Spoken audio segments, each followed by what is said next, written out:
Oh yeah, welcome to another year of AUSHAMMER. It's Brynley, the real Bryn Shady, and I'm joined by my fantastic co-host Ryan. How you going, buddy? What's crack-a-lack, buddy? It's good to see your collection of shitty beanies has gotten a bit bigger. Or is Oh that man, just another beanie from 2017 that I can't remember? yeah, this is one from last year. You just forgot. This is It's just you've got so many shitty beanies that it's hard for me to remember them all. all two of them that I don't Hey, I like even. what you've got going on with the little bum fluff around the top lip there, down to the chin. It's very attractive. Is it the beginning of a womb broom, or are you just going to stop there and keep it sort of, I think I'm just gonna stop here. I don't think it's gonna grow any further. Like it's got to here, and then it's kind of just stopped at the line. I'm just like, oh, it's not going anywhere now. I'm not going to lie, man. With the whole beanie and that whole the shave job you got going on, you're like a white Craig David. Looking like a very very homeless person, as my wife is telling me. She's like, I you love shaved her that. blatant honesty. It cheers my soul. Yeah, she's like, you look like a homeless person. You are truly the hobo king. Fact. So, starting off 2018 with a little bit of disappointment. Oh man. Well, I wouldn't say disappointed. It's a good bit of time to show up. As some of you guys may know, we were going to have hobbyist girl from Twitter. She's going to hopefully still going to come on and join us at some point. There's probably been some sort of technical delay on her half. Which Oh, isn't, she's just asleep. or she's either she might just be asleep or doesn't want to talk to us, You which know what is Americans are like. And you know what? That sucks because I even wore my fucking New York hat, mate. mate. She just worn a beanie, like. I can't. I really can't. Beanies are for people that don't know how to paint hurricaneums in reasonable time frames. What do you mean? Like, it's getting there. Oh, look, he's painted one piece. Yeah. Oh, so Yeah, I'm gonna be honest. Like that Hurricaneum is low on the list of shit I care about.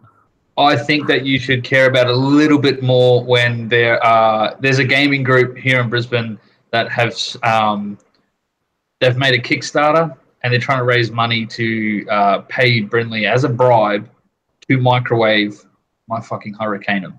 Yeah. So as So shout out to these guys shout raise out to enough all of money. the Warrior Lodge people who have voted yes and offered a gold coin donation to the microwaving of my plastic crack.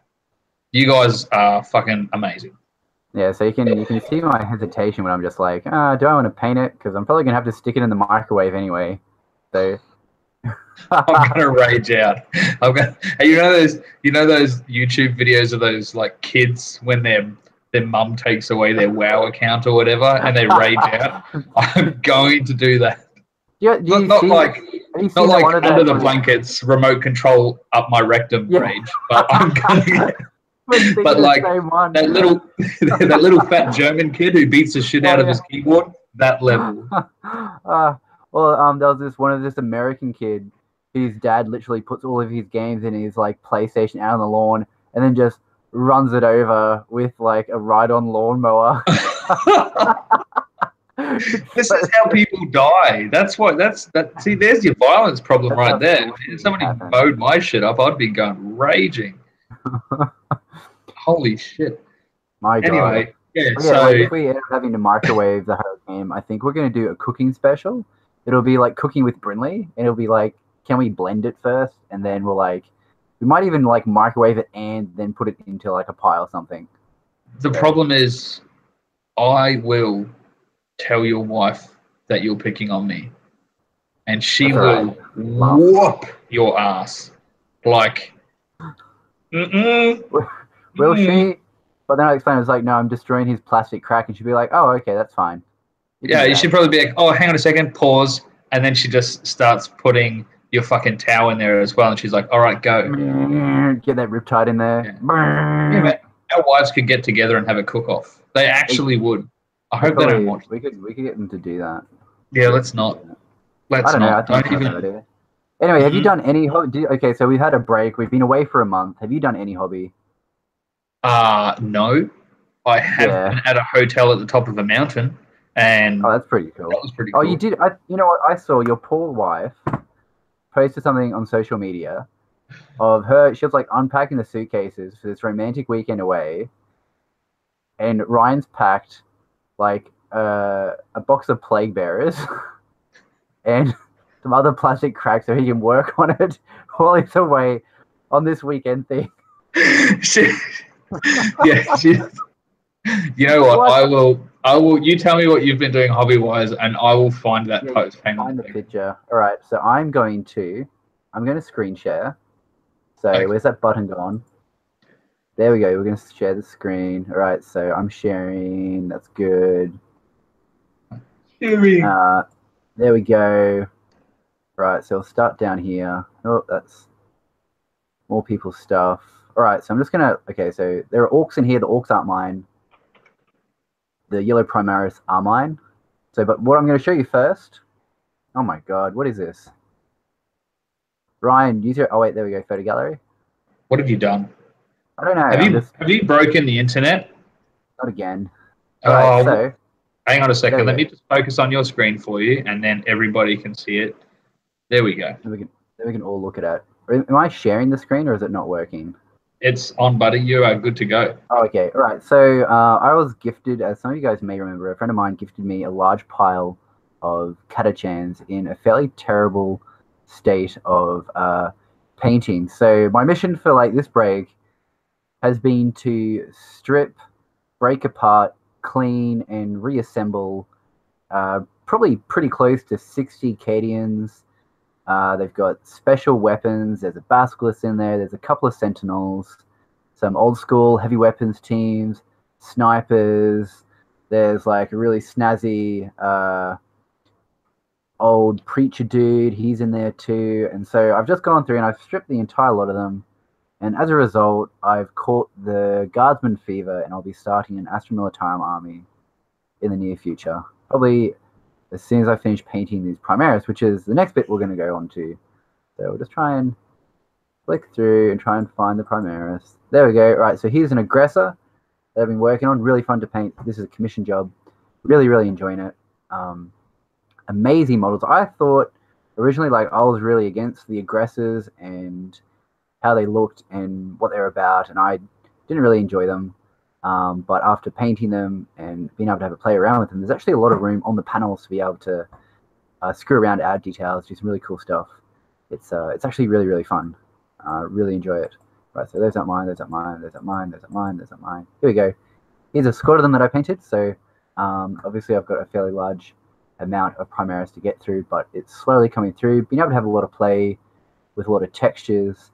The yellow is like done. If B1 and B2 from Bananas and Pajamas decided to join the fight for the Emperor. For the Emperor. Like, do they? Because what legion are these guys? So this is Imperial Fists. They just fist stuff constantly. See, even the name suggests doesn't matter. Yeah, carry on. Yeah, no, we can't say that. Apparently, we've got children who actually watch the show. Oh, that, and I voted yes. So yeah. So yeah, I've had a lot of fun with these models. A lot of weathering, a lot of details. It's actually been really enjoyable. My hand's definitely getting a lot steadier, especially painting these black and white checkers, which is a nightmare to do.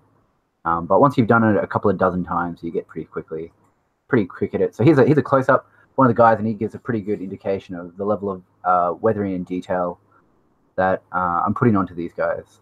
I don't know. I think it's a pretty good job. The client really likes it. I really like it. I'm enjoying doing it. I'm punching about 1 out a night, so it's pretty fun. And yeah, that's my lot. We'll leave that open so we can. Okay, hang on a second then. There we go. I will. Okay, so as promised. As promised. Yeah. This. Oh my god. This is the worst. On his like once a year romantic getaway, takes his goddamn General's Handbook and Chaos Demons with him. She's like, she pulled out the clippers and the glue and then a Stanley knife, and she's like, "You didn't." And then these like slid out, and I'm like, "Oh."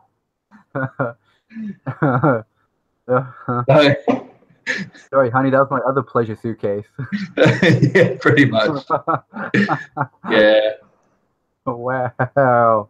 So, yeah, that was. Yeah.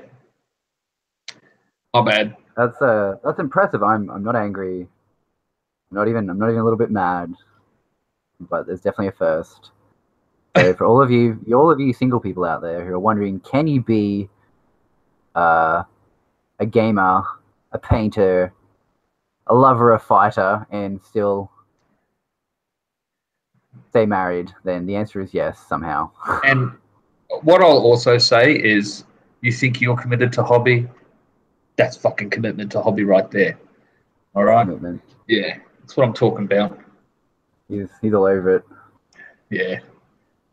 Yeah. Anyway, that's the hobby that I've been doing, is building plague bearers, and they're not even mine. So What do you mean they're not yours? those plague bearers are for a friend, Timmy, friend of the show. He's currently painting a whole bunch of death for me. Oh, that's right. He's just Yeah. a poor bastard. So he's like, oh, you know what? Could you do me a favor? I was like, mate, anything. What do you need? You just say the word, mate.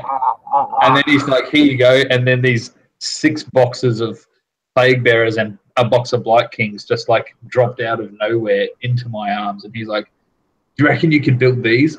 Oh, damn it.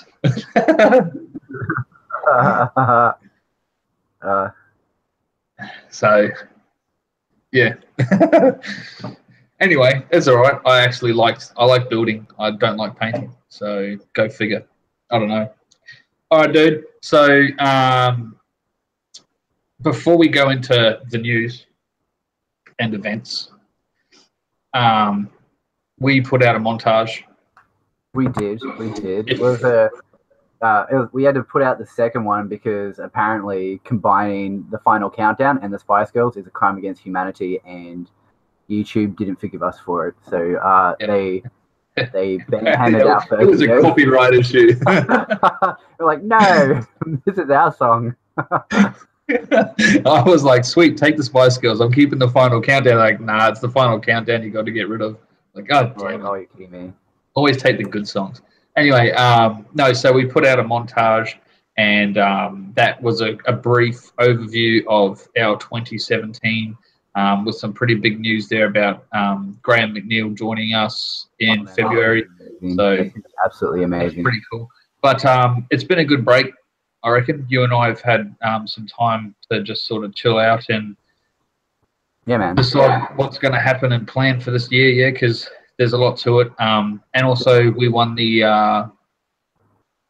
Warhammer YouTube Awards. We got that was a surprise and a half. I did not expect that. Yeah. I demand a recount. Well, when we got nominated for it, we're like, yeah, sweet, we got nominated. We'll just put it out to the fans to make sure people know to vote for us. And you guys voted in your thousands. Like, it was an absolute landslide victory. So to all of you who voted, thank you.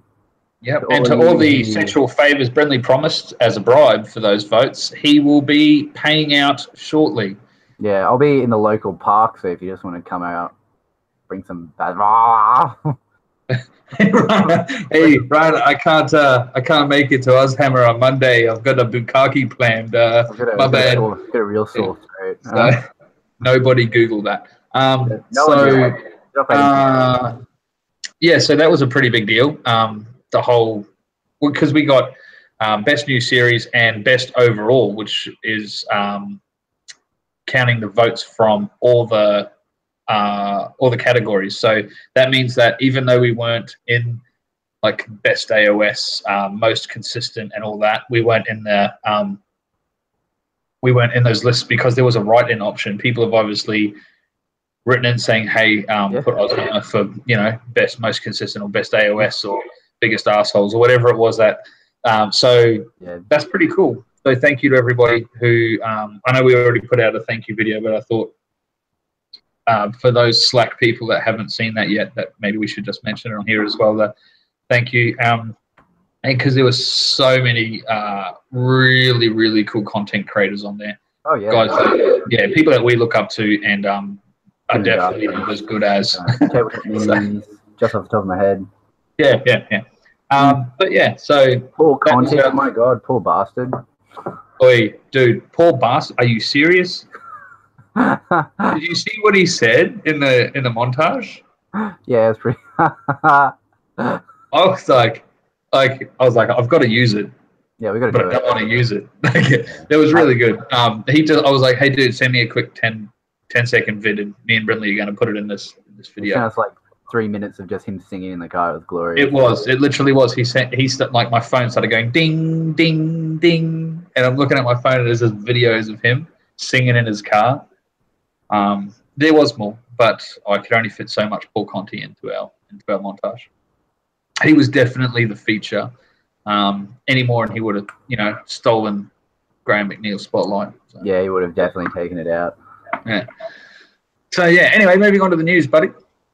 Yeah. So all right. So okay. So end of last year, it was starting to definitely hit a bit of a slump with everyone starting to wind down towards the end of the year, but it started to pick up a bit more. So we've got a couple of events that are popping up. So the first one I want to mention is Pub Hammer. So you just sent this one to me before. So the guys from Pub Hammer, they're going to be hosting a 30K event at BrizCon. BrizCon is... Hey, Brynley. Yeah? I need you to shut up for a moment. Oh, my God. 1 second. Hello, Patrick Harrison, first-time watcher of AUSHAMMER. Welcome to the motherfucking gang. That is all. How many people have we got in chat? Do we have anyone in chat? Patrick. We got Patrick. Hey, so Patrick. just ignoring the fact that I said you should never ask me that question live, in case we have like 1 or 2 people in there, and then it's really embarrassing, and we're like, 16. We're all about really embarrassing. We've got Hassan in there from Pub Hammer. We've got Patrick Harrison, first-time watcher. We got David Maidman, our mate David Maidman.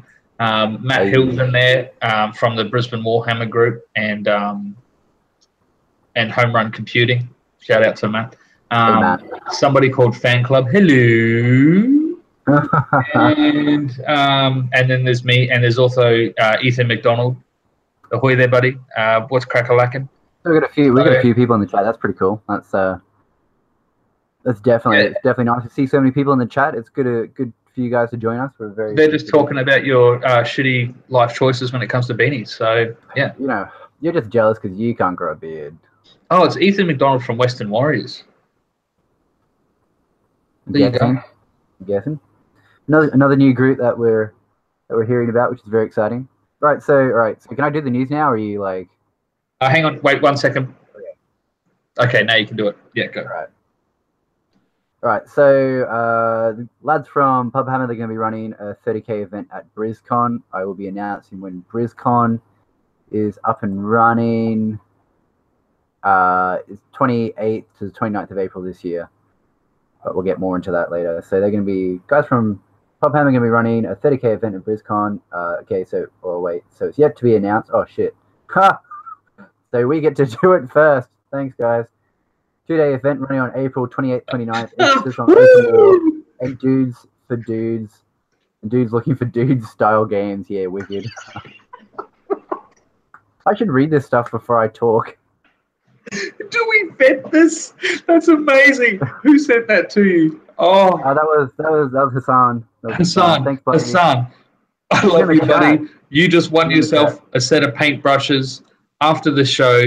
Send me a PM on Facebook. My God, you're a legend. Look at that, Ryan throwing around paintbrushes. Oh, God, that was funny. All right. Oh, man. All right, so Warrior Lodge, they've got the Assault on Ares. It's a multi-phase event that's going to be run through the Warrior Lodge. So that's going to be very exciting. First one's on the January 21st. So that's Sunday, starts at 10. Should be really exciting. And then from the Warrior Lodge again, we've got March 4. They've got an Age of Sigmar double events, which we are going to. So that should be very exciting. Ryan's going to be bringing Dirty Free Guild, and I'll be bringing but am I? Am I? Probably. I may not be, Brynley. I may be fucking you up with Stormcast. Maybe fucking you up with Death. Maybe you'll have a hurricane. Who knows? I don't know. It might be just a pile of melted plastic in a microwave. We do. I will still proxy that shit as a green horror or something. It'll just be just a ball. Just a ball in a microwave dish because I couldn't clean it off properly. I'll be like, can't you tell? It's clearly the old GW Great Unclean One model. Oh, it's a new one. Magic Vault, March 10, Warhammer 40k First Strike. Queensland Northern Knights, 20th of January, they've got their open club day, so that should be very exciting. Ace Comics and Games, they're actually running quite a few Necromunda events. So every week, on the 17th of January, so that's Friday, they're running a Necromunda League Cycle 8. So, and then the following Friday, they're going to be running Cycle 9, so on the January the 24th, and then Warhammer 40k monthly tournament is on January the 27th, which should be very exciting.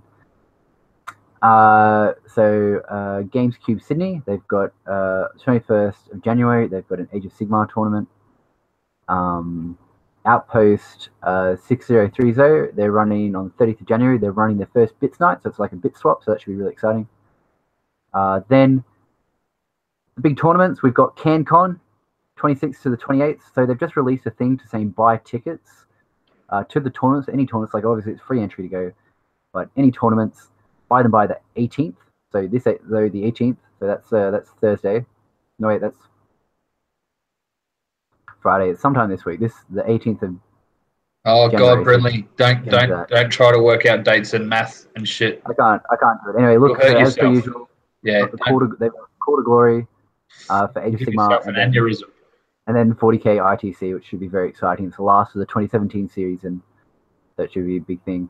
And then we've got back to BrizCon. BrizCon's going to be a big event. 28th, 29th of April. That should be heaps of fun. They're going to be really huge. Just coming in, we've got Irresistible Force. Okay, so January 21st, same day as the assault on Ares. So if you're north side, go to Warrior Lodge. If you're south side, go to Irresistible Force. So January 21st, they're doing an Age of Sigmar CanCon warm-up at Irresistible Force, which is going to be really, really good. Starts at 8:30 on Sunday. You guys can grab your tickets if you guys want. And then February 10th, Brothers in Arms. So that's going to be a paired event, 40k, really exciting. I think a lot of people are going to go. I went to a tournament at Irresistible Force on the weekend, on Saturday, for 4 sacks, the first one. Really, really, really fun. We've got a whole pile of footage that we're putting together. It's in the Google Drive. We're going to throw it together and show you guys what we got up to that day. So just for a spoiler, I lost terribly. I had major losses. Hang on a second. Can you hear that? Nobody's surprised. Shut up. So major loss for my tower, but it was okay. I won best sport on the day, which is really surprising because I'm usually a really salty player. No. No. You are not. Not at all. Wouldn't be typically tower at all. So far, that is all the tournaments. Is it? That are currently occurring at the moment. That's all I could find. I did put a call out on our Facebook. Did you mention Beyond Games and Hobby? On Games and Hobby? What? Beyond Games and Hobby. Did you? No. I can't remember. Okay, so Beyond Games and Hobby are in Bunbury, which is southwest WA.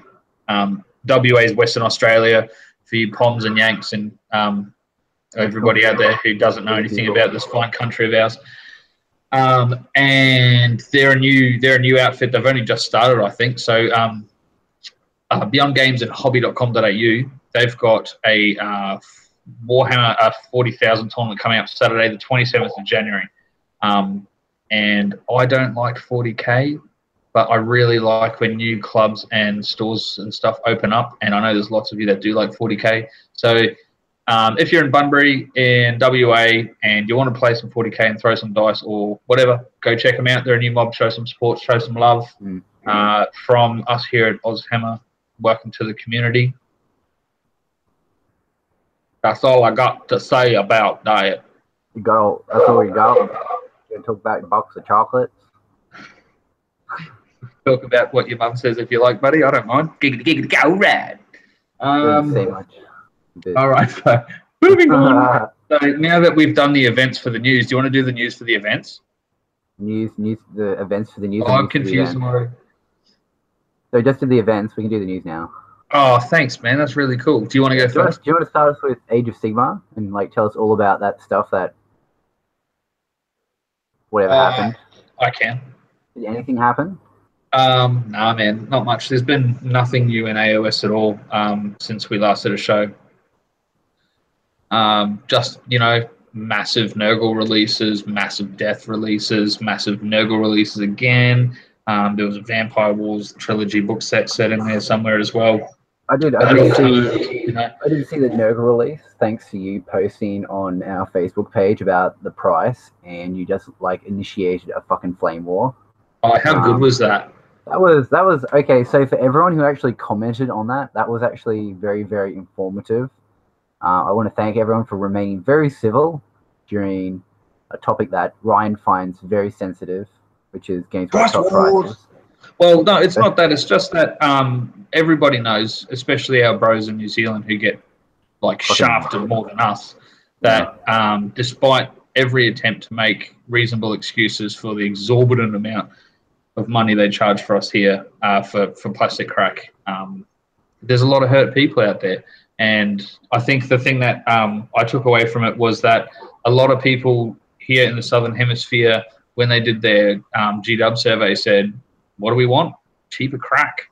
Yeah. And, I mean, literally, you could buy actual crack for cheaper than you can buy GW stuff. So don't ask me how I know. I just know. I just know these things. That's what I do. I drink and I know things. So, yeah. Anyway, let me just share my screen with you for a moment. All right. Let me just, because there's stuff I wanna share here. Okay, I guess. So, can you see that?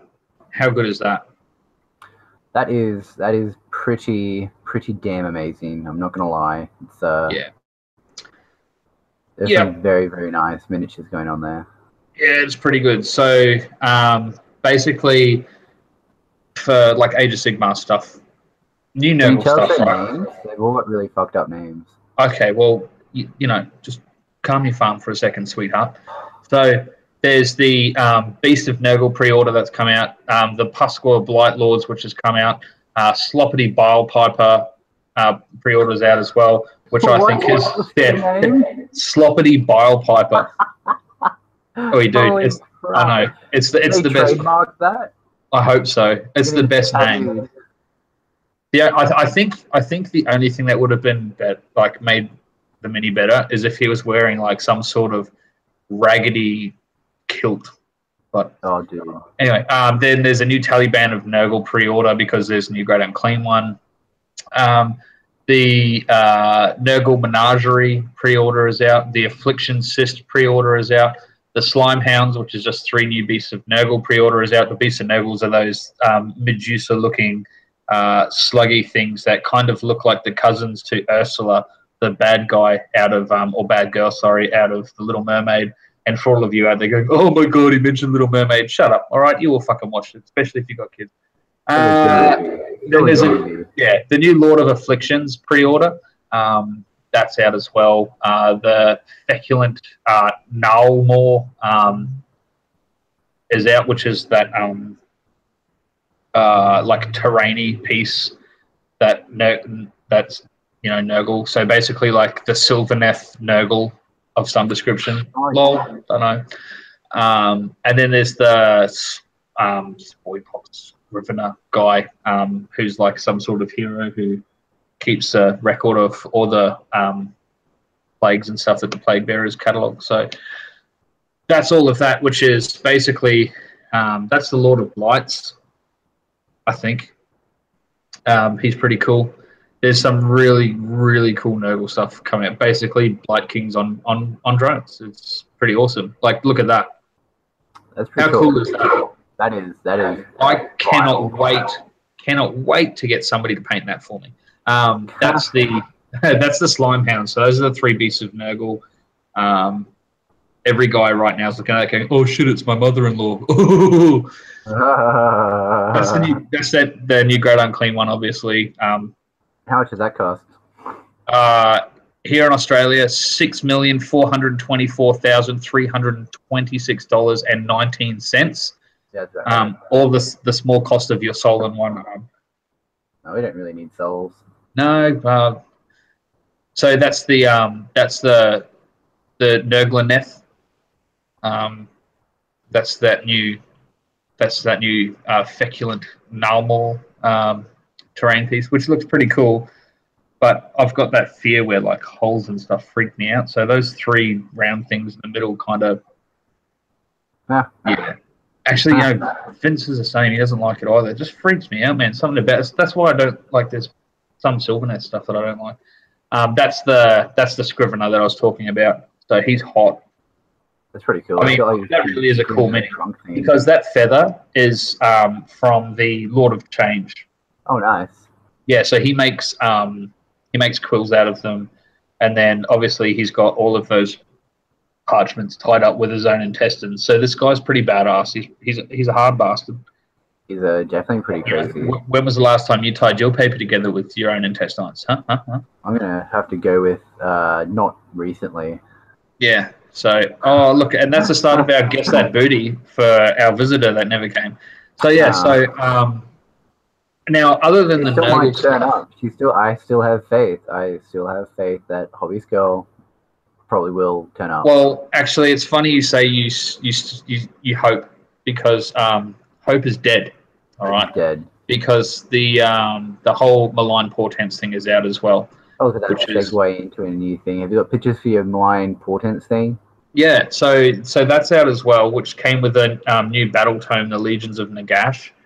So that's got like every single Death player rock hard lately. Yeah, nice. And me included, because it's really exciting. I'm just really hoping that they give Death Rattle some love, because that's what I've got. But basically, they've said, hey, we're going to cover this will cover all the current Death units models that are available currently, or words to that effect, which kind of hints at the fact that there's others coming out. Yeah, nice. It's exciting. I saw the Von Carstein trilogy, which is like the origins and legacy of the Von Carsteins. It's a book series that came out as well. I don't know how recently though, but it's news to me. I hadn't seen it, so I was pretty keen. Also, the Maggot King of Nurgle Battle Tome obviously is out, along with all these Nurgle releases. There's an Essentials pack as well, which is really attractive for me. And then there's an EPUB version as well, which is pretty cool. The other thing was there's a new Stormcast model, because what's a release of anything at all in AOS anymore unless they throw in a Stormcast? And that was the Lord Celestant Gavriel Sureheart. And I was like, Gavriel? You mean Gavriel? I was like, oh my god, is this the AOS rendition of Loken from 30K? Fuck me. So, my god, coming this summer. Yeah, so that was do Marvel to do like a 40K movie or something. It's gonna be ridiculous. Yeah. Oh, dude, one day when GW actually get that sorted, that'd be really cool. Because every time I watch the fan-made ones, like, I'm really happy that they took time to make something, but like, take a bit more time sometimes, I think. Yeah, I'd really like to see a 40K anime, but done in like that 80s Robotech style. That'd be fucking cool. I'd be all over that. I would be all over that in, I don't even know how fast. Real fast. That'd be hot. Yeah, I'd love something like that. I mean, they did a Starship Troopers one, an animated series, actually. Yeah. Was that the Trader of Mars, or is that an actual movie? No. They did like a full-on TV series. It was all CGI. Back in the day, it looked pretty cool. So, anyway, I would definitely love to see that. I'd love to see the whole Heresy, or at least the first 3 books in anime form. I would buy every single DVD twice, like, and that'd be amazing. And the collector's editions. That would earn them a lot of money. Yeah, Yeah, Maybe we should like trademark the idea before. Who cares? They can have it. I don't know if you can. We got maybe. 1,000. We got 1,000 more better ideas. So. Yeah, we got tons. But anyway, so that's all the stuffs for the place, for the thing, for the news. Yeah, good. There's a lot. There's other stuff as well. Obviously, with the malign portent stuff, there's other miniatures that have come out. There's a female general is coming out. There's another male one. There's some other stuff as well. Like you go to the page, it's malignportents.com, and you play the video, and you can hear her. She's like, "Follow me, brothers and sisters," and she's off into the realm of death. So that's pretty cool. Yeah, that's pretty good. So it has been a busy time for AOS and a busy time for 40k as well, I believe. Mate, so as we know, towards the end of last year, we had a massive amount of drop codexes following the release of 8th edition, which was really, really exciting, and everyone was like getting a new codex. Every Wednesday, it was nearly we were getting new codexes, Astra Militarum, Tyranids, Craftworlds, Chaos, Space Marines, Dark Angels, Blood Angels. It was just they were just thrown out of there, and then there was a big break, about 4 weeks where we didn't really see anything, and then they suddenly dropped the Demons Codex, which was absolutely huge. A lot of interesting changes. I didn't see very many demons being played in the tournament I went to. I don't think it's had as much of a change of the meta as, say, Astra Militarum or the Craftworld Elder have, because with their new Dark Reapers, they're able to actually shoot a turn. They're able to have a shooting phase before the game actually begins. So after you set up, they're able to shoot, which is insane. Absolutely insane. They ignore all modifiers to hit, and they just hit on 2s or 3s, I can't remember what it was, and just obliterates you. It was very entertaining to be smeared by them over the weekend, but definitely not a huge fan of Dark Reapers because they just destroyed me. But if you play Elder, good on you. Get them. They seem to be the next big thing. Just sell all those jet bikes that are now useless, and then buy Dark Reapers, and you should be okay. I'm sure you can find another use for your dick bikes. Yeah, you can probably cram up your ass or something. Who knows? Oh, giddy. I did see some jet bikes. They're still playable. They're just not as playable as they were. As you know, the meta will always change with what performs the best for the cost of the unit. So you obviously see a lot of change in the meta every time a new codex is dropped, especially if it's a very popular army. So Astra Militarum and Craftworld Elder. So Astra Militarum wasn't very popular last edition. Like, it was still popular. Not a lot of people played it, but everyone loves the models and everyone loves the guards. So a lot of people had the army. So when the codex dropped, a lot of them came out of the woodwork. Same thing happened with Craftworld Elder. They were getting their asses handed to them for a little bit at the start of 8th edition with Primaris coming through and smashing shit. But now Craftworld Elder are definitely doing a lot better for themselves with their codex update. And now that a lot of the Elder players are able to sit down and actually have a look at it. So this year started off with Big Bang. We had Demons being released in the new codex, so that was very, very exciting. A couple of upgrades, a couple of different stuff. They made a couple of changes to Brimstone Horrors, which not a lot of people like. They're a little bit more expensive now, and they're not as good. But I think we'll just see people going back to Pink Horrors, the Demons. What else have we got? I don't think we had any new terrain releases. It was fairly quiet. They released some new box sets, but that was early in the year. We got them for Christmas. The bigger box set, so Astra Militarum, Space Marines, and a couple of other stuff that was also released. I mean, we also had the releases for Blood Angels and Dark Angels. It was very exciting. We saw some big changes to Blood Angels and how effective Death Company is. But that's been the next release that's coming up that we're all keeping a very, very close eye on is the Golden Legion itself, the Adeptus Custodes, punching out of the Emperor's Palace to come and bring fear and terror to the enemies of man, which is very exciting because the models actually look really cool. They actually look really cool. Obviously, we've had Adeptus Custodes coming out in the box set that we got the Rhino, the Custodes, and the Sisters of Silence, but the Custodes themselves are actually receiving new models now, so it's very, very, very exciting. They're all in Cataphractii Terminator armor, so it makes them, it's this really, really, really nice blend between 40k armor and style that's going at the moment, and the 30k armor that we would expect to see for such a regal battle force of these absolutely beautiful models. I can imagine it's going to be very, very expensive to field one of these armies. The codex is going to be coming out fairly soon. I'm not sure if it's actually available as of yet, but they're definitely advertising it. You're able to get, as per usual, you're able to get a very fancy limited edition codex with marks and counters, and actually looks really, really good. I'm a sucker for those sort of things, the random counters that we can get, and dice or anything. If it's like a special dice or a special counter or a special book, I'll be all over it. I know I bought the, I didn't buy actually, I was given the Tau Damoncel's Crusade limited edition box set with the fancy markers in it, and it's a beautiful, beautiful, beautiful set. I use those chokers every single game. Really, really fantastic. But yeah, that is the latest news. That is the latest news for 40k. It should be very exciting to see this codex drop. So, in news for the 9th age, then. Oh, yep. Throw it out there. You ready? Let's hear it. Yep. Aha. Hang on, wait.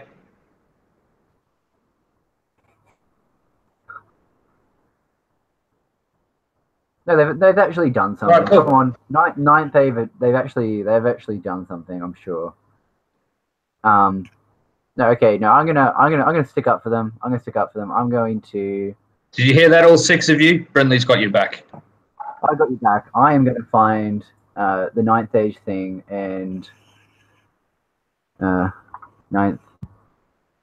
age. Oh, there is no way I'm sitting on cast waiting for you to Google shit. So, no, shut up. That's the end of the news. Video. We're not finished. We've still got this. I will stand for those who cannot stand for themselves. Okay, well, you do that, and I'm just going to keep talking and give you more time to look. Right, yeah, you keep doing that. So, more time. Yes. Okay. All right. So, basically, what we're talking about tonight is painting, hobbying in general, really. 40k versus AOS. Now, it's not a competition because AOS would win, but it's not a competition mostly because what we mean by 40k versus AOS is are the styles different? Are the paint schemes different? Which in the case of Space Marines and Stormcast, probably fucking not really. But not really that much. Just discussing the differences between the styles and the work and the effort and all of that sort of stuff that goes into painting the two. What are the differences, if any, really? Because me being a really shit painter, I wouldn't even really be able to tell you like all the on a granular level, the details between the two. But there's also a lot of you guys in chat as well. So feel free to give us your opinions on it as well, and we'll try to add them in, and I will read through our live chat as we're going as well, and try to get some of your stuff onto here as well as we go, because I think it'd be really cool to hear from you guys at the same time. Now, right, so that's the message from the 9th age community. All right, so they're doing an event at BrizCon, so 28th, 29th of April. It's going to be, so they've actually got details here. So BrizCon 28th, 29th is actually going to be at the Brisbane Table Tennis Centre in Brisbane.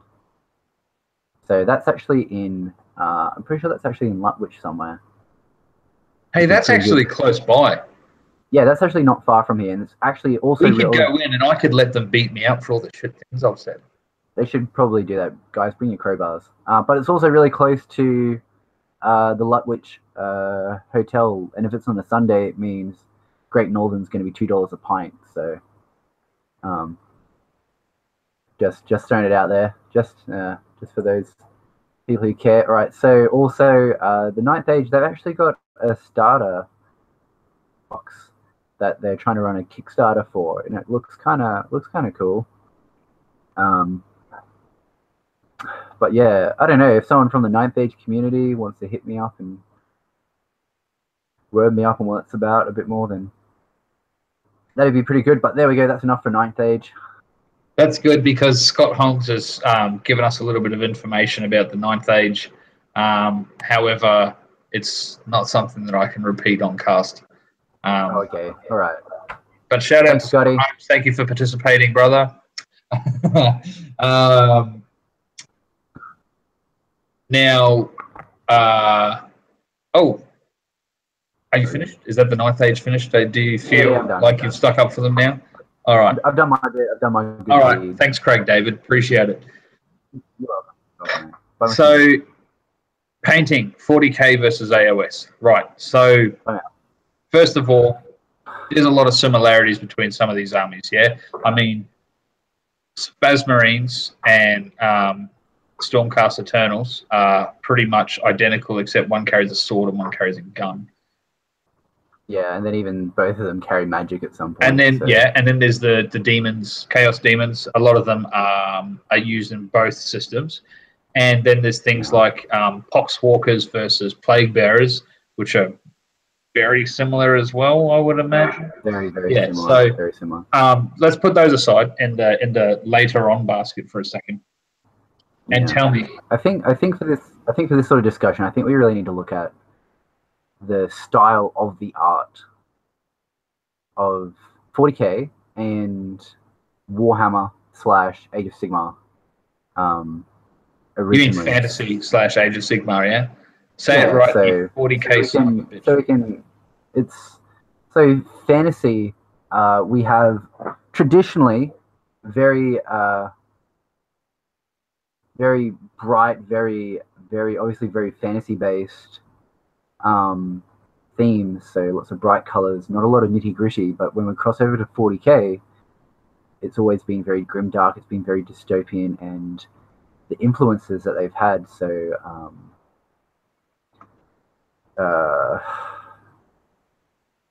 I don't know, but Games Lost Forever has said that even with influences, he'd say AOS is cleaner, 40k is typically more grimy. Yeah, but in saying that, for fantasy and Age of Sigmar, they did release stuff like Mordheim, which is just as grimdark as some of the 40k stuff that I found, because this is heavily influenced by Blanche Jitsu and and Vermintide, the PC game, was quite grimy. I know it's not painting, but Vermintide, this is some of the artwork in here, really grimdark, really fucked up and grimdark. This style, it's a very typical Games Workshop style, but the painting things, we'd probably have to break it down further into armies and factions, and we could probably talk about this for a really long time, which is good because we've got a lot of time to fill. No, we don't. I really want to go to bed, but you want to go to bed. so I can wake up tomorrow and message you like I do every morning and say, "Hey, buddy, Hurricane, I'm done yet." I think this is okay. So this is something that I've noticed, right? When somebody paints an AOS model, a lot of the time they are, they have their cloth and they have their great shading and they have their shiny armor and their gleaming swords, and their hurricaneums are a royal blue with gold trimming. In February. Say what? I've got a hobbyist girl on. Okay, wait one sec. So there's that, right? And then when you look at 40k, you see people painting their tanks and stuff like that, and they are a lot more battle worn. You see a lot more battle wear and tear, a lot more ripping, and a lot more, stuff like that you wouldn't see. You'll see a space marine with notches in his armor and stuff, but you don't see that very often with Age of Sigmar stuff. Even the Free Guild now, which are supposed to have survived the end time somehow, and they're still hanging around and shit. like their cloth is perfect, and a lot. I mean, obviously they haven't had model updates, but I feel that AOS has a cleaner sort of a clean cut sort of miniature style painting style, whereas and I would have to agree with Games Lost Forever here that 40k is a lot more sort of grimy, worn and torn and stuff like that. And I mean, it's different as well. When they share similarities, I mean, look at Orcs, for example. They seem to share quite a lot of similarities, but still, when you look at the 40k variants, they're a lot more battle worn, a lot more rough around the edges, a bit hairier, stuff like that. So, yeah. But then you look at Tau and Spacefish and shit like that as well. And it's very clean cut. Like each army seems to be very themed, paint wise, to how they're doing it. But like when you take a very clean, traditionally cleanly painted army, and then you go and check some of the less traditional ones, like so let's say you take a clean cut Primaris Force like I did, Imperial Fist, and then you paint them so they're very, very grimy.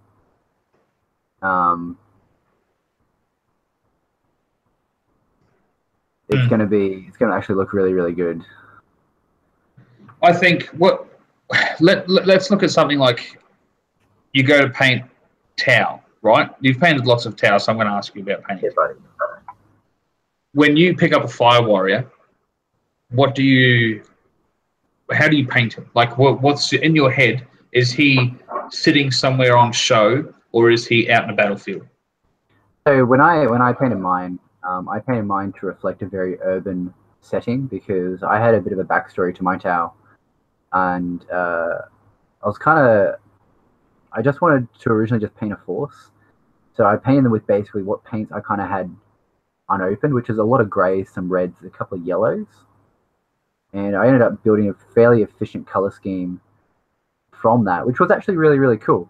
I definitely enjoyed it. It was actually like heaps of fun. But I painted mine to grind them up a bit. I used a lot of washes, a lot of dirt, but I didn't dirty them up anywhere near as much as I have done for Primaris or some other Space Marine units that I've painted before. The Tau were just done in a way because I was still very much experimenting with different sorts of painting. I don't actually think I even had a wet palette at that point. I didn't have an airbrush, so I was fairly limited in resources. And I had a lot to paint, so I had to try and develop a very quick way to paint them. And I took into account whether they'd be fighting urban conditions. I'm just like, all right, it's going to be mostly greys, it's going to be mostly washes, and I'm going to just use highlights of reds and yellows to kind of just pick out squad markings and leaders, which is actually really, really fun.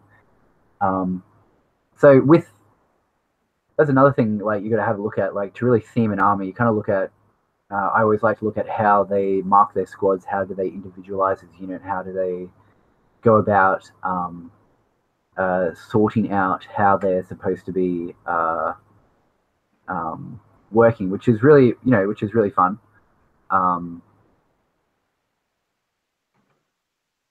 But yeah, it's kind of. But then, okay, then on the other side of painting Tau, you have very, very clean, very, very crisp lines, lots of neos. Every edge is highlighted, and that still looks absolutely brilliant. But Tau has always been very favorable, like the high contrast neo sort of style that is Tau. But when you compare it to, let's say, Imperial Guard is very low contrast. So they like lots of camos, lots of muted colors, because their color schemes typically emulate what we would find here as camouflage, which is really, really, really fun. So actually, okay, so quick tip for doing camouflage. If you're going to do some camouflage on your Astra Militarum, the best way to do it, I find, is so with an airbrush, but if you can't do it, you have to look at contrasting colors. I'm just going to assume you've got an airbrush. What you do is that you get the color that you want your stripes on your pants to be. So, actually, we could probably even demonstrate this on some guys that I painted earlier to demonstrate it a bit better. Right, so here we have some Astra Militarum, and he's got some really nice camouflage pants on. Right, so how I did this is that I sprayed the orange first and put some blue tack down, which is really, really exciting. The next thing that I did was to spray around it with that cream color that you can see just on the edge of the orange, which was really fun. And then what you do is that you squash the blue tack down so it covers a bit of the cream. Not all of it, so it looks a bit jagged. And then you spray the main color over it, which is the blue. So if you were to do that with the brush, you would almost need to do it in the opposite. So you'd have to go blue first, then cream, and then you'd have to get in the middle of it with your orange. But with airbrushing, this takes a little bit longer because you've got to clean between colors, especially when they're high contrast. You don't really want the same color. You don't want the blue mixing with the orange or the orange mixing with blue or any of that, because that'll look really crappy. But if you can do a lot in a short amount of time, get a bit of blue tack, just wrap it around the legs, it's good to go. It looks great, especially with the high contrast camouflage. It looks really good. All right, so for example, do this one by hand. Not quite as clean, not quite as cool. Didn't really enjoy it. But then here's another one. Here's another one that I did with just blue tack and the air gun with high contrast. So it's red cream and there's a bit of grey in there. I'll probably post pictures online somewhere if someone wants to see it. But see how with 40K a lot of it's worn and rough and dirty and yeah, it's been used. Yeah, you know, like it's somebody who's just come out of the pub fight, not someone who's getting ready at home to go to the pub. Yeah, which is fantasy. Everyone's like in their nice colours. They're all in their regal glory. They're all getting ready to. Correct. Yes. Scott Holmes said that AOS looks pristine compared to 40K. And I would have to agree. I mean, that's a big difference between the two. And when you look at that difference, it comes through in everybody's paint jobs because you buy and for the average painter, like myself, like I can paint tabletop and that's it, right? When I buy a box of shit, I look at it and go, right, that's already in my head that most of the time AOS is pristine. So without even knowing, I just go into a mode of painting it that style. Whereas what I've noticed about 40K painters is that they're a lot more open to change and a lot more open to sort of just taking it wherever it goes. And as a result, I'm going to be honest, like I don't like 40K as a game, but I really like the paint jobs that come out of 40K. They're really good. So yeah, so there's a bit of that.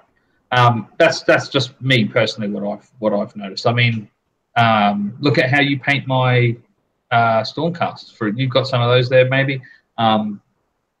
Compare those to say a Space Marine, and there's a massive difference.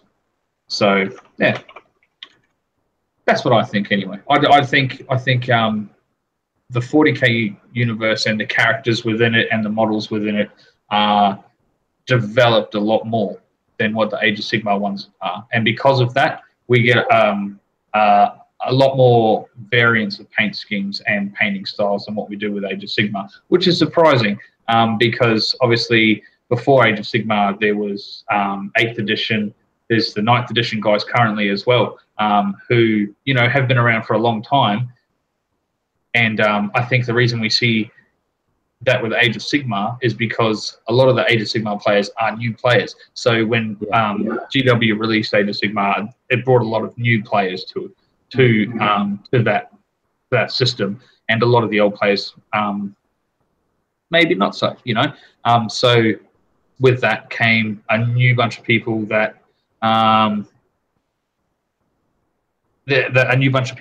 sort of went, right, well, that's what's on the box, let's start painting, and that's where that's happened. So it's almost like a culture, and that's what's driving the way the paint schemes come out for Age of Sigmar.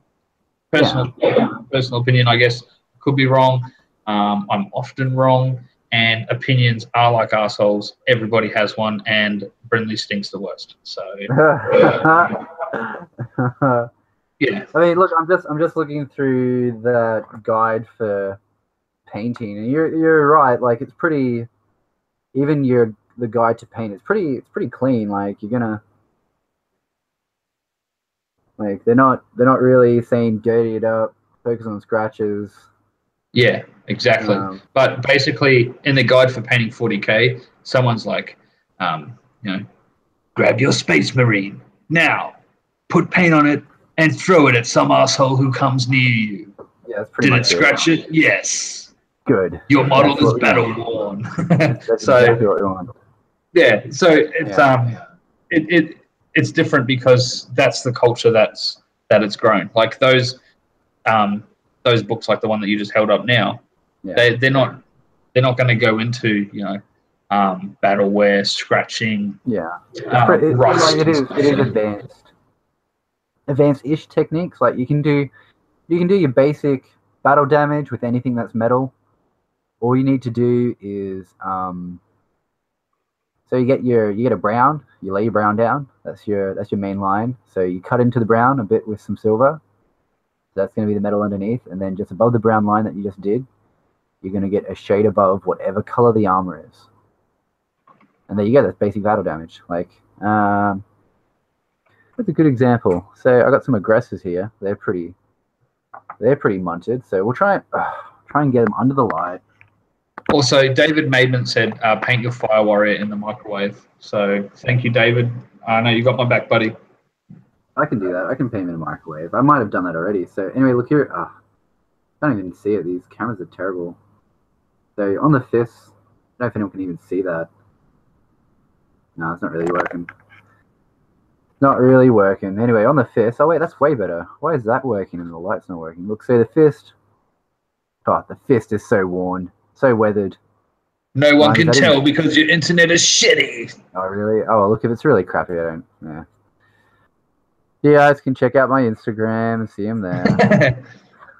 Go to that. Probably got better pictures. Anyway, battle damage, nice and easy. I think it's time. It's time. Let's interrupt our newly scheduled show.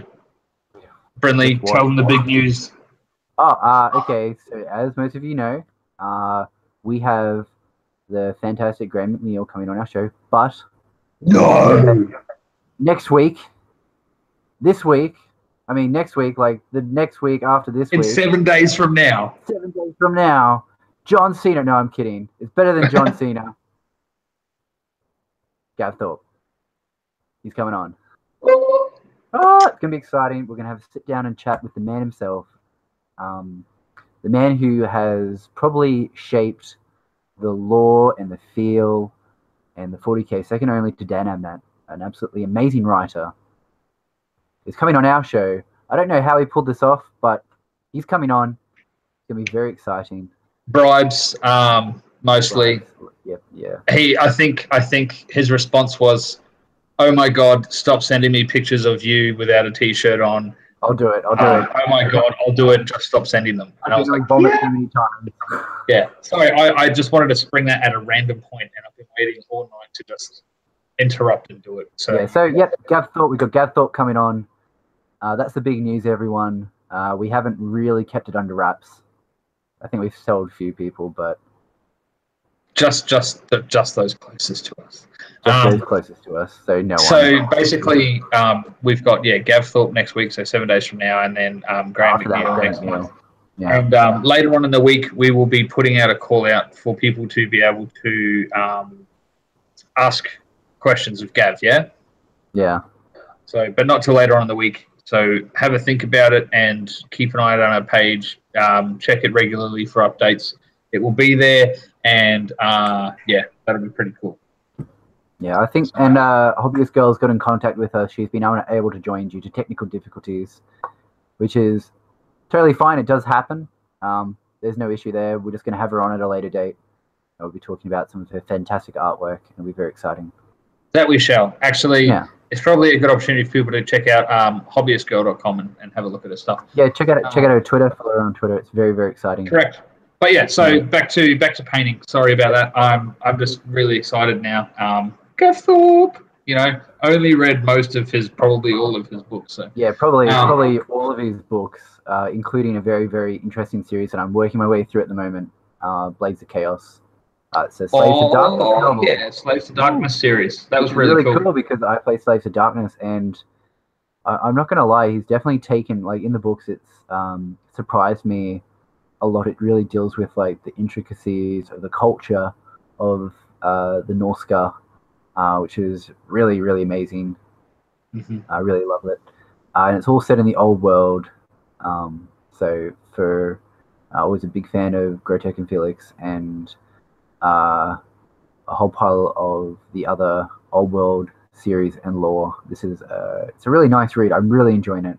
Can't really put it down. I'm to the second book so far, so Roger. really good, really good. So back to our painting just real quickly. Yep. I've noticed something, and I don't know if this is for all you painters out there, but you'll paint some AOS stuff, and then you go, "Oh, I need a break from my AOS," and you'll bust out a 40k miniature all the time. Why? What do you mean? Why?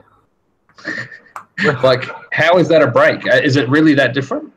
No. Well, okay. So going from painting Stormcast, which is a lot of high metallics, and what I was doing a lot of wet blending, to be able to do Primaris Space Marines, which was really heavily airbrush involved and allowed me to focus on the finer detail, which I enjoy a lot more, which there wasn't a lot of finer detail on the Stormcast, not as much as I was able to do. It's like different styles and paintings, but I've done it before. I did it with Tau and Slaves to Darkness, so you've got a very clean, crisp style that you're doing for Tau, and then you've got a really, really dirty style that you can start playing around with Slaves to Darkness, and you don't have to be as neat, which is really, really fun. That was the big contrast that I found doing. And like, honestly, you need a break. Like, if you're like, I paint every single night except for Monday night because I'm doing AUSHAMMER, and I'll pump out about a miniature a night, which isn't, so it's a miniature a day, which doesn't sound like much because I know people can sit down and punch out like 5 or 6 miniatures in one sitting. But over the course of a week, over the course of 2 weeks, it starts to amount up. So I've got about, usually 10 to 12 miniatures I've usually done by the end of a fortnight. And for me, that's actually really good. And I need a break sometimes. So I know for a fact that after I've done these Primaris, when I've been doing the Primaris, I'll actually take a break and I'll work on this stupid Hurricanum that I've been mucking around with since forever. And then I'll go back to the Primaris, and then I'll stop the Primaris, go to the Hurricanum, throw the Hurricanum in the bin, pick up some Imperial Guard, put some Imperial Guard together. But then, like, I'm always doing something hobby related, painting as well. Just doing something different. So it kind of helps to have 2 different armies. But if you've just got one army and you're just starting out, the best thing you can do is that do a whole pile of your troops first, get your painting up, work on it, get your eye in, and then after you've done them, focus on a character. Mm-hmm. Give as much time to the character that you just gave that squad, and so it'll really, really stand out. So it doesn't matter if it takes you however long it takes you to paint, as long as you're sitting down doing some painting. That's the biggest thing you can do. Sitting down, doing some painting. Best way to improve. You're not going to improve by staring at unpainted plastic crack. That's a lesson that took me a very, very, very long time to learn. And it's only recently, through very diligent, regular painting, that I'm really starting to see a lot of improvement. And watching tutorials, my God, watch your goddamn tutorials. You're not going to learn anything painting by yourself. I mean, okay, you will, but it's going to be really, really slow. There are a couple of channels that I'm going to recommend. So Warhammer Weekly's Vince. My God, I think I've learned everything from him. You need to do terrain. Hobby cheating. Hobby cheating, all over that stuff. The terrain tutor for anything terrain related. I'm not even kidding. Terrain related. That man is amazing. But that's the sort of stuff you need to do. So if you're just painting tabletop standard, that's not too bad. That's not hard. 3 colors and a wash, you're done. But if you want to start getting serious about painting, you need to put that time in, because like, I'm gonna be honest, it takes maybe 40 hours to be able to paint okay with some basic techniques. You can probably learn to paint pretty decently in about 40 hours of practice, which isn't too hard. But to progress from there, like to close in on that 10,000 hour mark where you're starting to really push out really, really beautiful paint jobs in a really quick amount of time, it takes time. You just have to sit down and do it. You're not gonna suddenly wake up one day and paint like a boss. You just have to practice. I still got my first painted miniature lying around here somewhere. I don't know where he is. He's like this little drummer. basically, it looks like he's smacking his drum with like a log of his own turd. It's a pretty horrific paint job. But I still keep him around to remind myself exactly how I started and how awful I was. So here's a question then. Yeah. Somebody wants to start painting as a hobby, and they've chosen Warhammer. So would you suggest 40k or AOS as a starting point for painting, to learn how to paint? I would suggest whatever catches your eye more. Like, it doesn't matter if it doesn't matter what you're painting if you don't enjoy it, because you're not going to enjoy painting it. If you really like the army, you love how it looks, you love the theme behind it, the fluff behind it, or how they play on the table, and you're like, yeah, I'm going to paint this up so I can just mash my friend Ryan's face in with him, then that's what you want to be painting. You want to be painting something that you're passionate about and that you enjoy and that you have a really, really strong drive for. I'm really keen now to hear what people are passionate about with painting and hobbies. If you're watching this, jump on our Facebook, jump on our Twitter, and message us and tell me what you're most passionate about when it comes to your hobby. What keeps you engaged and what keeps the hobby fresh and real for you? Because all of us go through stages where we just don't want to paint, or we don't want to build, or we don't want to play, and all that sort of shit. I went through one recently towards the end of last year. It'd be really cool. It'd be a personal favor if you could let us know what it is that keeps the hobby fires alive for you. And on top of that, Scott Holmes said, all progress is good progress. 100%, buddy. Yeah, 100%. Yeah, 100%. that's really like, even if you're in, I actually find painting very therapeutic now. So regardless of how I'm feeling on the day, like, you just sit down, you just get into the habit, sit down in that chair, you sit down at that painting station, you sit out at that place, that sacred altar of art that you paint at, whether it's a desk, a floor, like an actual setup, like in a garage, doesn't matter. If you're sitting down, you're sitting down in front of that paint, you're looking at it, that's a good start. It gets even better, just throw on an audio book. I usually throw on Netflix. I'll watch an entire movie while I paint a miniature. Like, I'll only get that one done, but, you know, I've watched a movie, and then I've also painted miniatures. For me, that's really good. That's a good use of my time. But to just sit down in front of your miniatures, to pull them out, even start building, start converting, find something hobby related that really motivates you, and you'll find that motivation comes a lot more naturally. It's not so basically then, I mean, we've talked shit for 10 minutes and we haven't actually managed to find out what's better, painting 40k or painting AOS. Is there actually one that's better than the other? No. Both armies. Okay, Citadel Miniatures that produce both of these systems produce amazing miniatures, and some of them are really shit to paint and some of them are really good to paint. Fuck off. All right. Yeah. Have you seen the old Great Unclean one? That is not an amazing miniature. That is god-awful trash, is what that is. And I don't mind saying it because I love my GW figures, but my God, that thing is... I'm glad it's been superseded. I mean, that's the best thing I've ever done. I mean, have you, like, some of the old 40k stuff was absolutely hideous. I mean, like, I remember the Catachan. I've got one right there. Yeah, this is the whole thing.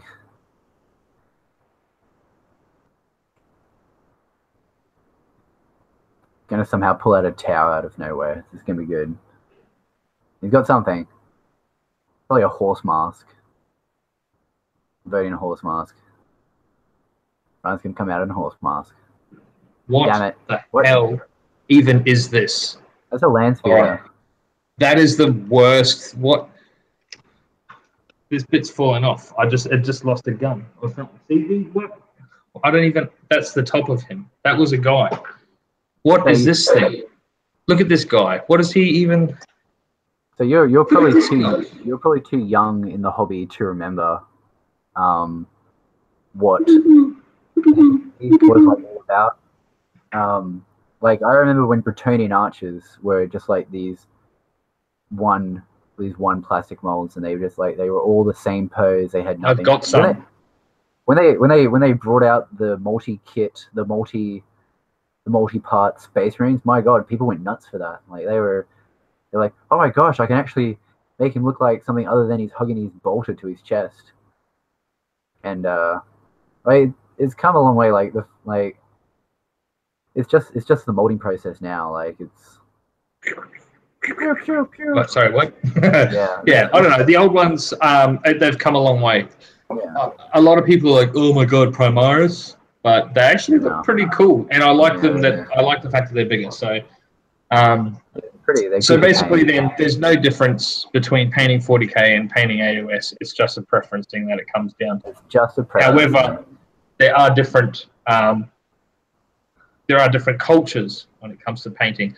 A lot of the AOS stuff is cleaner, nicer, prettier, just better in general because it's a better system. And 40k is more grungy, dirty, battle-hardened sort of guys, you know, war veterans and stuff like that, who have got cuts and bruises and things like that. And then we've got the overlap, which is your Chaos Demons, a lot of the Nurgle stuff. So, like I said, Poxwalkers, Plague Bearers, Burrow, they're pretty close.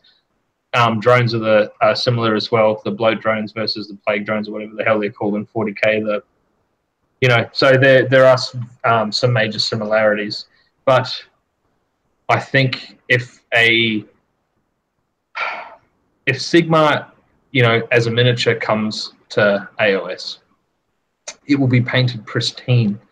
But when a Primarch is, you know, released, a lot of the time people will paint it, you know, battle worn and stuff like that as well. So I don't know. I think like again that depends on like the culture of the miniature itself. Like maybe, but I saw Horus painted recently. I think it was Horus. He's the one that started all this shit. Yeah. So he was.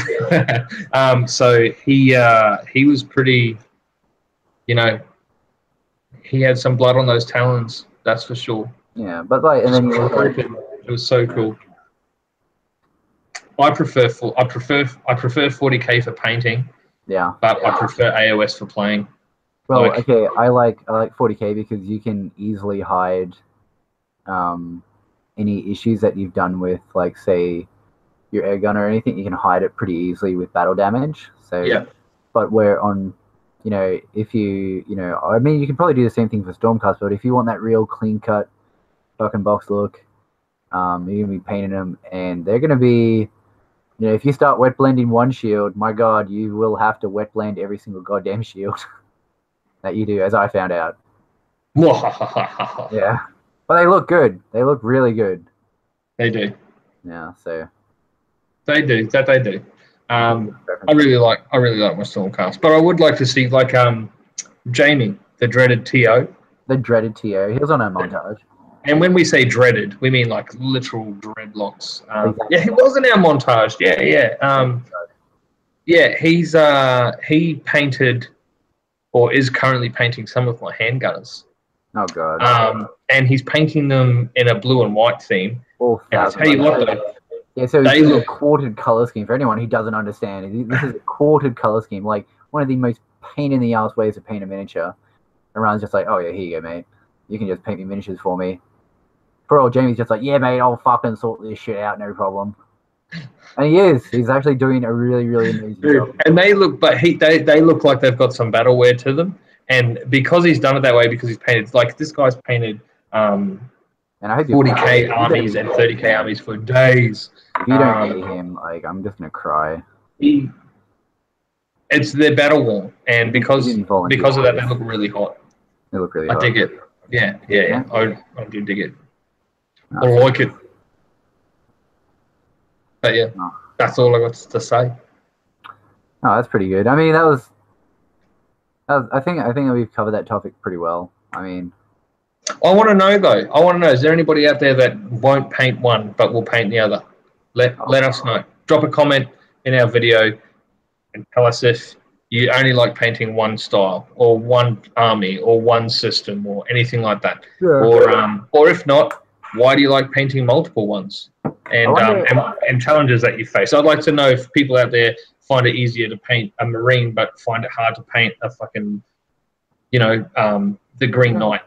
I might actually have pictures of my first army that I ever painted. And you just talk for a bit, and I'll see if I can find them. Nobody ever wants to see your original stuff, all right? I saw this guy's drummer. He had a drummer that he painted. I'm pretty sure it was Brynley's drummer.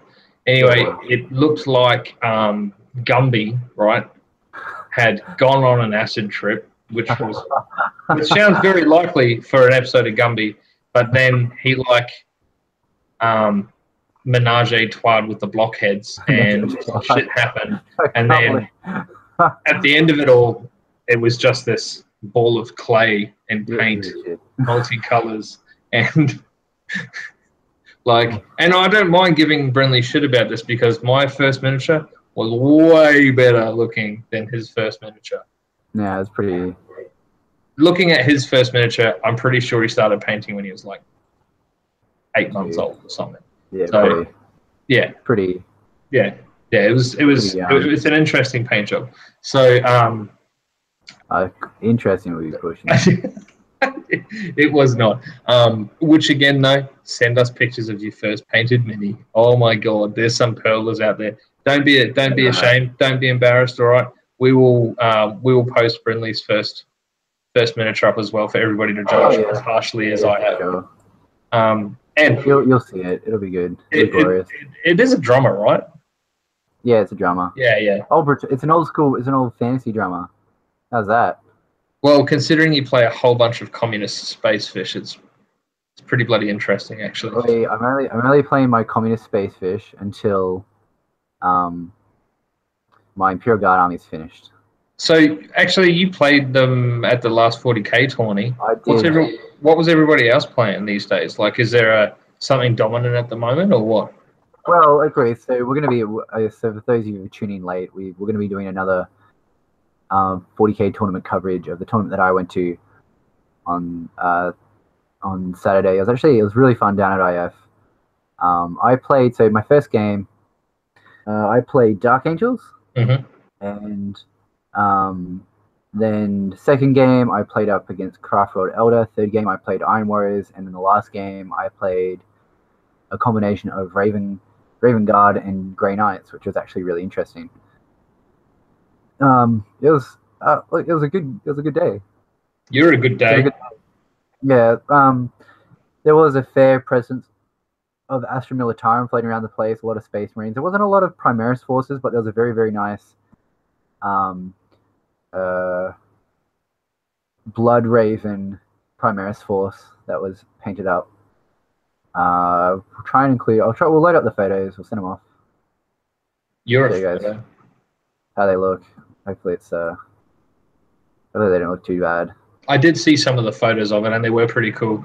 I did hear that some novice left behind some of his terrain. Yeah, that was me. I'll be heading down to IF tomorrow. Gonna go hang out with Mikey, the guy who TO'd the tournament, and then say, "Hey, boys." Actually, I managed to get down there as well on Friday, so that was pretty. Yeah, that was really fun. And they've got some good stuff going on there, so I was pretty keen. Also, coming up soon, we want to head down to Pub Hammer, say hi to the Pub Hammer guys as well. So Brynley and I are going to try and organise something there as well. We've obviously got the AOS doubles coming up in March, which is going to be pretty cray-cray. So we're going to try and get that sorted as well. And what else is there? I think that's about it. We're going to be pretty bloody busy this year with all this. We got authors and all sorts of stuff coming on. At the end of this month, we are talking with one of our mates, Tim from Horus podcast, and we're going to be having a 30k special. We're going to ask Jono back on. Isaac and Nathan.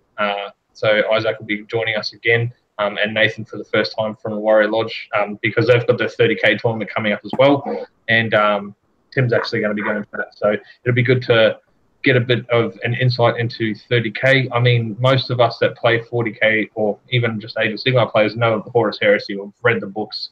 So you know a lot about the lore and the fluff behind 30k, but you won't actually, maybe not know the system and that sort of thing. But apparently it's a pretty full-on game. From what I've seen, it's pretty fun as well.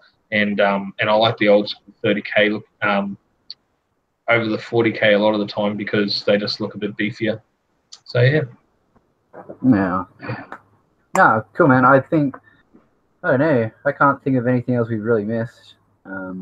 Sweet. Let's call it a night. Yeah. That's our first show back for 2018. Definitely tune in next. My God, you guys are gonna want to be there. Hey, it's gonna be. Yeah, it's gonna be pretty cool. So we're gonna have. We keep everyone in the chat.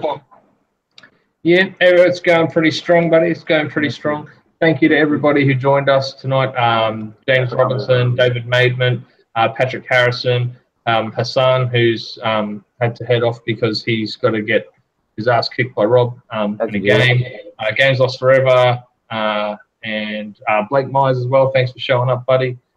So we've had quite a few people, actually. My little brother Gaz, if you're out there still, mate, thanks for tuning in as well.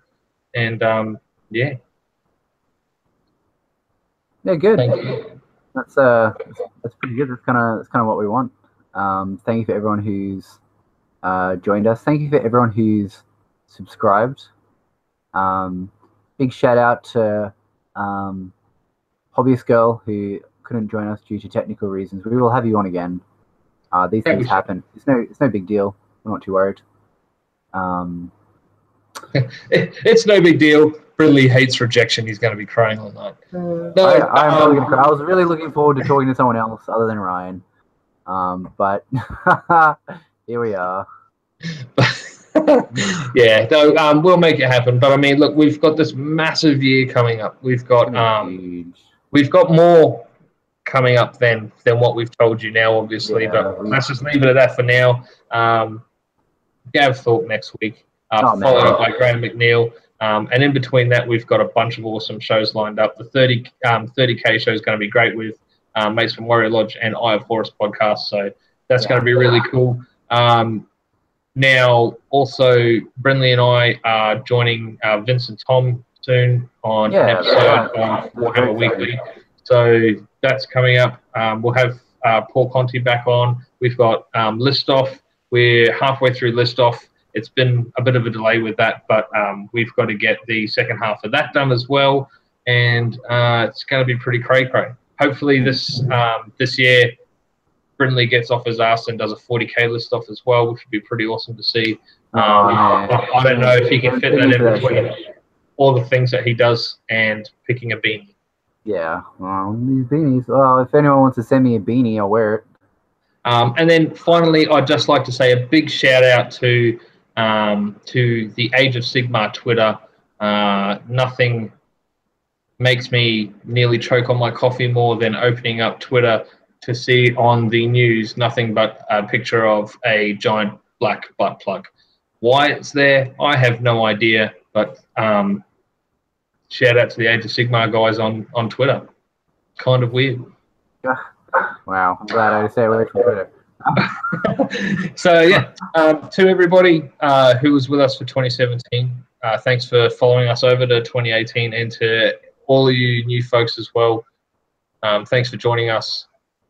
We've got a lot coming up this year, and I promise it's going to be a big one. So thanks for helping us kick off and get back into the swing of things, I guess, for 2018. This has been a good warm-up, and now we can really push into it all, and it's going to be a shit ton of fun.